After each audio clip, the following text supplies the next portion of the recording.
ទៅខាងក្រៅមហានសាយផ្លោះគាត់នៅខាងក្នុងឯកស្ថានពណ៌ក្រហម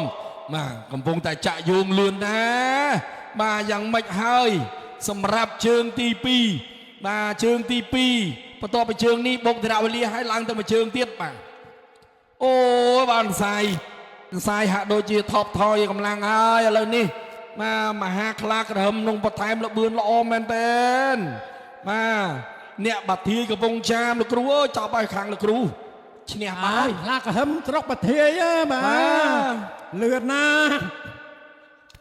បាទគឺនៅតែទទួលជ័យជំនះសម្រាប់មហាខ្លាក្រហម